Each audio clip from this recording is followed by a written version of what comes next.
Okay, this is where we stopped. We had this figure that is made up of three shapes, a semicircle, a rectangle, and a triangle. So we want to find the perimeter and the area of this figure. So first of all, we'll find the area. We know that this side is also 4 because that semicircle has a radius of 2, and the diameter would be 2 of the radiuses, and so that is 4, 2 times 2.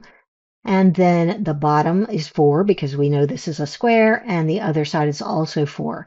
So we know the square is 4 by 4. And so that tells us that the triangle then is going to be 7 minus 4 because the whole base of this figure is 7. 4 of it is in the square. So the other 3 are the bottom, the base of the triangle. So now we have all the things we need to find the area of these three shapes. So the semicircle is going to be pi r squared divided by 2 because it's only half a circle. The square, length times width, is the area of a rectangle. And since this is a square, we can also say the area is s squared, where s is one of the sides, because for a square, the length and width are the same exact number. So that square is going to have area 4 squared. The triangle, remember, area of a triangle is base times height over 2, and the base is 3, and the height is 4. Divide that by 2, and you're going to get 12 over 2, which is 6. So all of these numbers added together will tell you the complete area of this figure. It's going to give you about 28.28 square meters. This is area, so it has square units. The perimeter of the shape is the distance around the shape.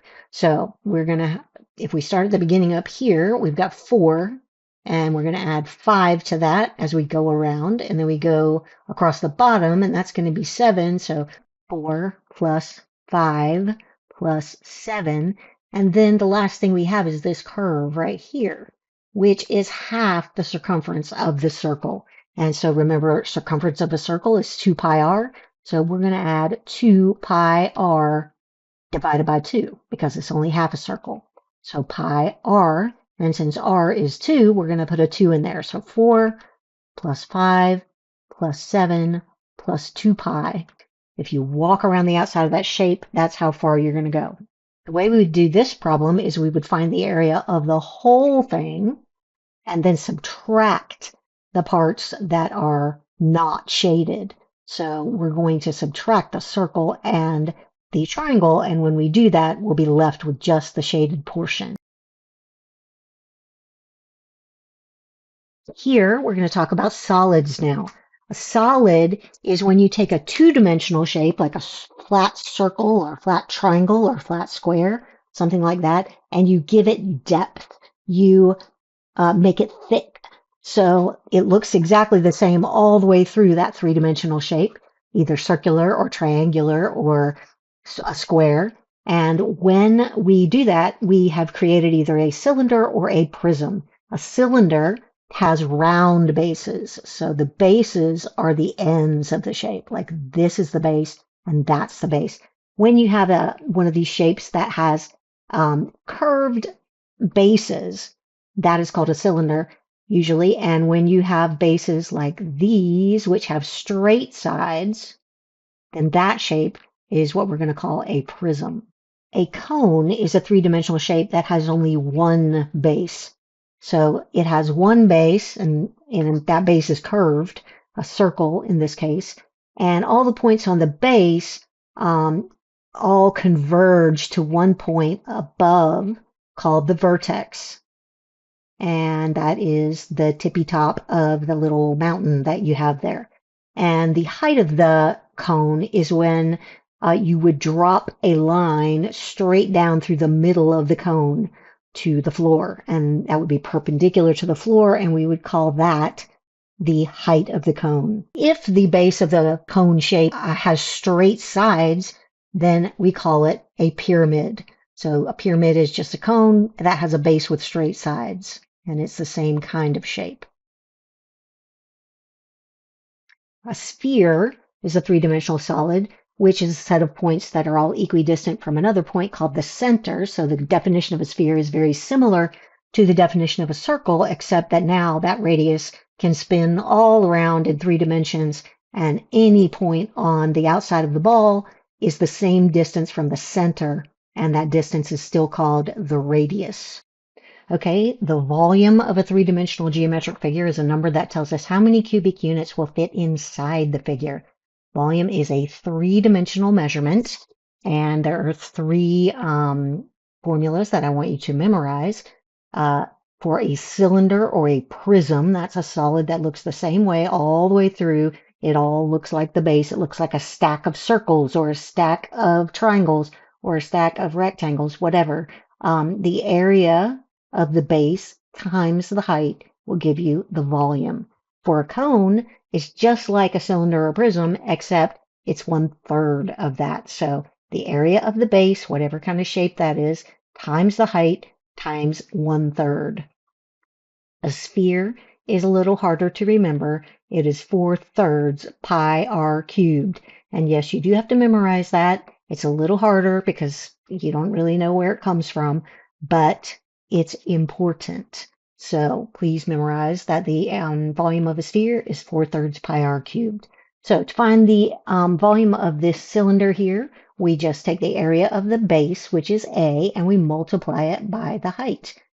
For the cone, they tell us that the base has an area of 50.2 meters. So all we have to do is multiply the area of that base times the height times 1/3. All right, for the sphere, we're just going to multiply 4/3 times pi times the radius cubed. All right, if you have a shape like this, it's the same thing. You just multiply the area of the base times the height. They give you the area of the base is 242 square meters. You multiply that by 10, 2,420 cubic meters. If you have a shape like this, it looks like a cone. It's got a weird base. They tell you the area of the base. So you do exactly what the formula tells you to do. You multiply the area of the base, 242, times the height, and then you multiply by 1/3. The surface area is when you talk about the areas of the faces of the solid. So you're looking at the shapes that make up the outside of the solid, the flat faces. And surface area is when you take the areas of all those faces and add them up. And surface area is a two-dimensional measurement of flat shapes. So here in this figure, we have several flat shapes. We have two triangles, and then those are 3 for the base and 4 for the height. So we'll find the area of those two. And then we also have a rectangle on the back of this shape, and it has height 4 and length 6. And then we have another rectangle on the bottom of the shape, and that is going to have length and width 3 and 6. And then there's kind of the slide shape in front, and that shape has a length and width of 5 and 6. Triangles, there are 2 of them, so 2 times base times height over 2. And then you have a 4x6 rectangle, a 3x6 rectangle, and a 5x6 rectangle. You're going to add up those areas and you will get 84 square centimeters. All right, the surface area of a cylinder like this one is a little bit trickier because we have a shape that wraps around the cylinder, and that at first sight it's not clear what that shape is. So we already know that we have 2 circles. The bases are circles. So we have one on the bottom, and that has a radius of 4. That would be pi r squared for the area of that circle. And then on the other end, we have another circle, which would also have area pi r squared. And then we have the middle shape, the round part, the outside of the can. And if we open that up, we get a rectangle. And that rectangle is going to have a height of 10, but it's going to have a width of 2 pi r, because that is the circumference of a circle. That used to be wrapped around the circle. And so that side of the rectangle is the circumference of the circle, 2 pi r. The height of that rectangle is 10 because that's the height of the can. So 2 pi times 4 is that length or width, and the height is 10. So we would get these 4 things. We've got the 2 circles, 16 pi plus 16 pi, and then we have the rectangle, which is 8 pi or 2 pi times 4 times the height, which is 10. And if we add all that up, we have 32 pi plus 80 pi, and that is 112 pi. And if you punch that into your calculator, you're going to get about 351.86 square meters. The surface area of a sphere is really easy to remember. Strangely and amazingly, the surface area of a sphere is equal to 4 pi r squared. The surface area of a cone is computed by adding the area of the base, pi r squared, to the lateral surface area of the cone. That means the outside of the cone that looks like a party hat. That part of the cone is called the lateral surface area, and lateral surface area is equal to pi rs, where s is the slant height of the cone. So the slant height of the cone is it's this hypotenuse of the right triangle you get when you drop the height down and you go across the radius. The surface area of a pyramid is equal to the sum of the areas of the faces. So just like any other shape, all you have to do is add up the areas of the faces. So in this particular pyramid, you've got a pentagon for the base. You would take the area of that pentagon, and then you would take the area of those 5 triangles that are around the outside. All right, sectors of circles. That is a fractional part of the circle whose boundaries are 2 radii, so 1, 2, and the arc, which joins them. So this is called a sector, and it looks like a piece of pie. You can find the area of a sector. It is a fractional part of the whole area of the circle. The angle formed by the 2 radii is called a central angle because its vertex is at the center of the circle. Then an arc is a fractional part of the circumference of the circle. So it's a piece, that pink thing is a piece of the whole circumference of the circle. And so that arc, we can measure it quantitatively in 2 different ways. We can assign the measure of the central angle to the arc of the sector. That arc, you could say that it is the same degrees as that central angle. So if the central angle were 27 degrees, the arc, you could also say that arc is a 27-degree arc. That is the arc measure. We call that the arc measure, when you give the arc the same degree amount as the central angle. But you can also measure the length of the arc. The arc length is what we call that. And to figure out what that is, you just think about, if I had the whole circumference of the circle and I just took a fractional part of it, well, that arc is 27/360ths of the whole circumference. So we would put that arc measure in degrees, 27 divided by 360, and then we would multiply that fraction by the whole circumference, which is 2 pi r. So we have 27/360ths of 2 pi r. And so that is how you would find the length of that arc in centimeters or meters or whatever it is. To find the area of the sector, you do basically the same thing, except now you're talking about the area of the circle. You have a fractional part of the area of the circle, not the circumference. So this would still be 27/360ths, but this time we're saying of the area. That piece of pie is 27/360ths of the area of the circle, which is pi r squared. So that's how you would find the area of the sector. So here's an example. The radius of this circle is 10. You want to find the length of a 45-degree arc and the area of a 45-degree sector. So the arc there is that piece of the circumference. First of all, we know that the radius of this circle is 10. We are going to find the whole circumference of the circle all the way around is 20 pi because it's 2 pi r. So 2 pi times 10 is 20 pi.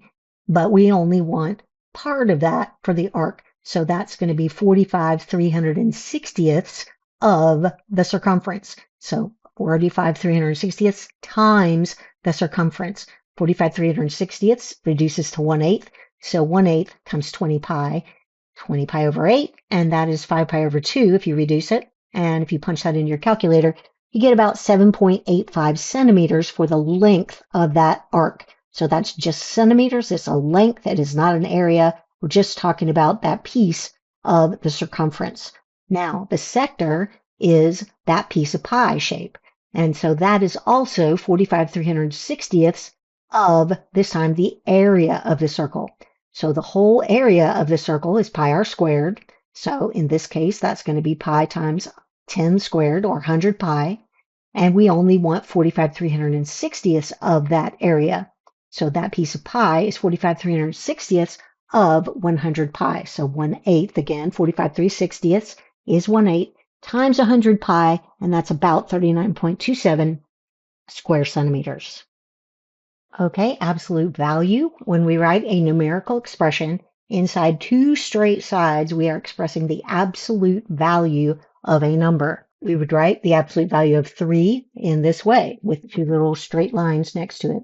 All the absolute value means is the number's distance from 0. So if we have a number line like this and we are looking at a number like 5 and we're looking at the absolute value of 5, all that means is how far away is 5 from 0, and it is 5 steps away.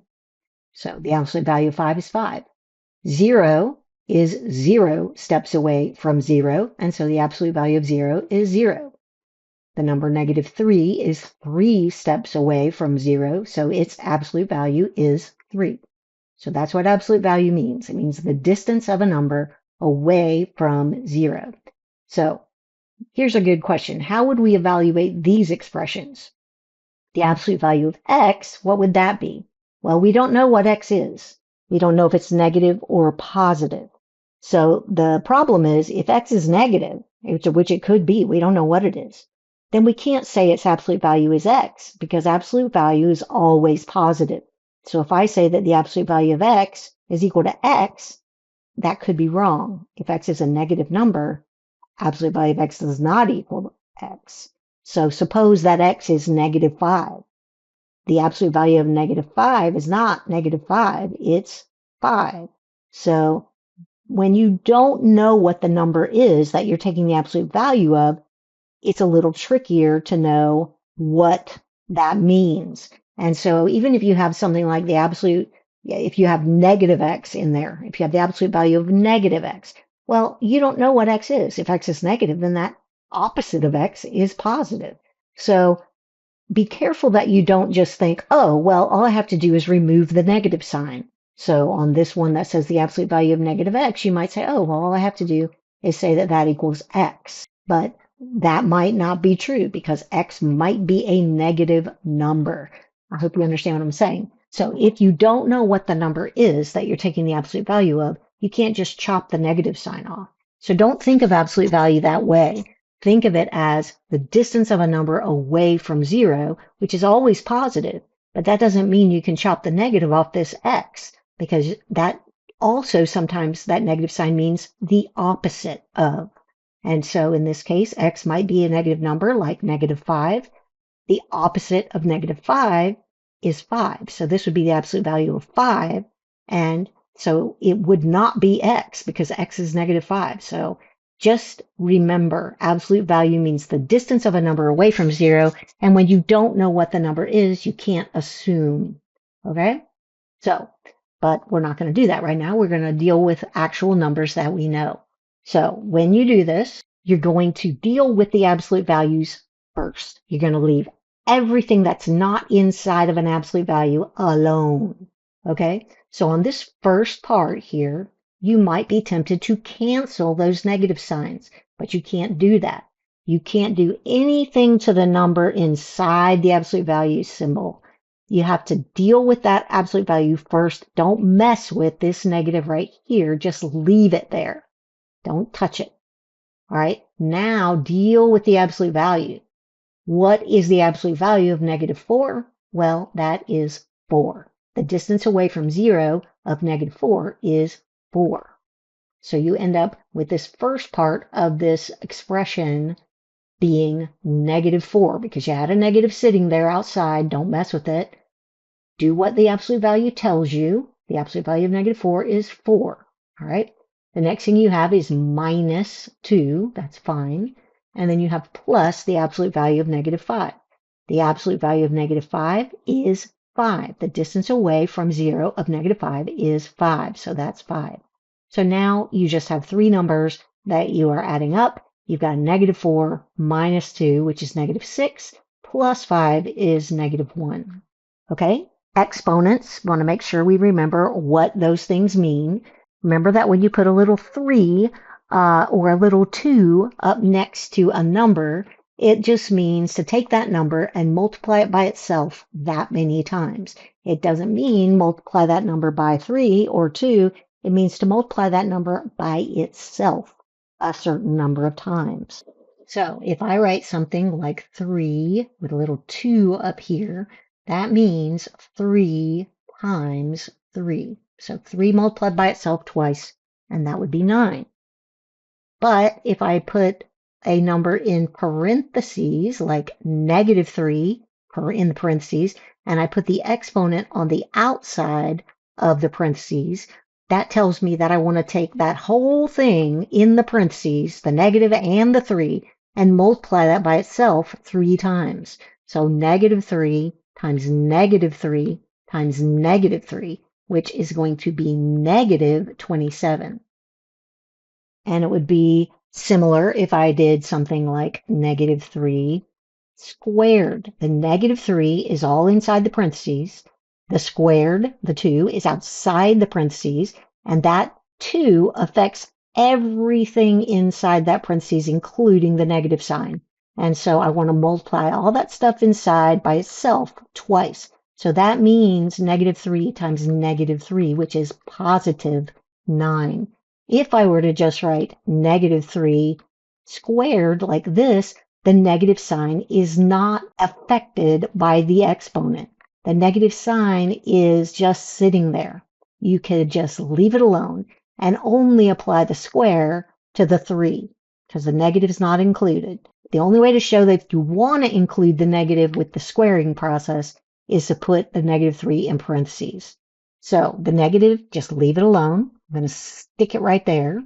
And now I'm going to do 3 squared. 3 squared means 3 times 3. So this turns out to be -9. All right. So up here, we've got some situations like that.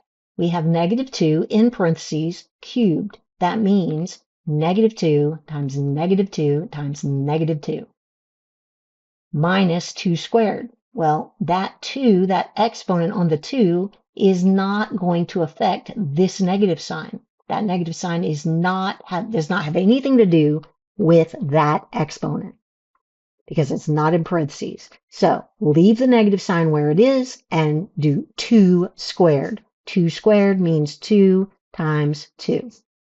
All right, then you have another minus sign. It's just sitting there. It doesn't have anything to do with an exponent. And then you have -2 squared.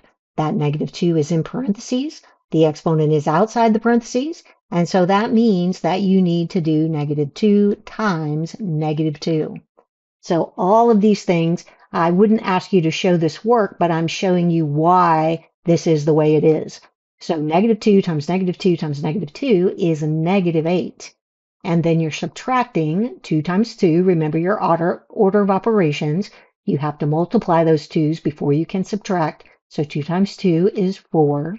Then you have a minus sign that's just sitting there. And I know you're probably tempted to distribute the minus sign. Don't do that. You can do -2 times -2 first. So -2 times -2 is 4. So that is 4. So you've got -8 minus 4 is going to be -16. So it makes a big difference whether you put these negatives in the right places or not. But if you remember what an exponent means, it makes things easier because when you remember that -2 cubed means -2 times -2 times -2. If the -2 is in parentheses and the exponent is on the outside, then you won't have a problem because if you remember what it means, you're good to go.